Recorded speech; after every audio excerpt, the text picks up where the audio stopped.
Во просториите на Националната установа Универзитетска библиотека Гоце Делчев во Штип, американското катче кое е сместено во оваа установа за прв пат реализираше саем на коледжи, на кој пред ученици и студенти од Штип и регионот беа представени условите за студирање во Америка. Присутните беа запознати со процесот на аплицирање и за тоа какви се тестови треба да се полагаат, но и за можностите за стипендирање.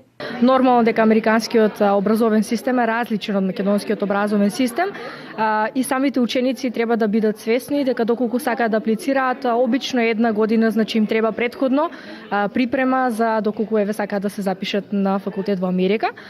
Исто така ќе бидат разгледани можностите за стипендии, бидејќи тоа е она што најмногу ги интересира средношколците и студентите.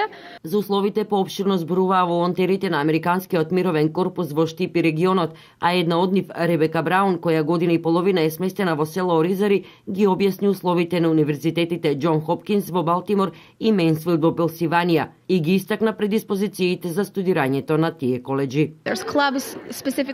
Таму има клубови кои се специализирани за интернационални студенти. Имаме кампуси за сместување. Не се многу големи, но се добро уредени и одлично е чувството да се биде дел од едно кампус семејство.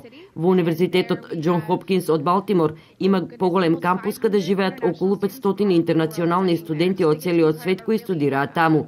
Тие представуваат околу 60 држави и да се надеваме дека Македонија ќе биде следна.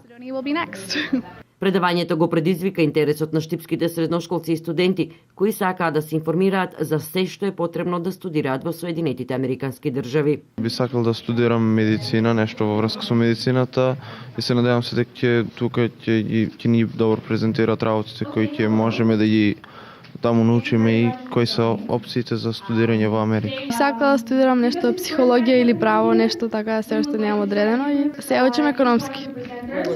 Трета година. Во наредниот период заинтересираните за секаква дополнителна информација може да се обратат во американското катче во Штип.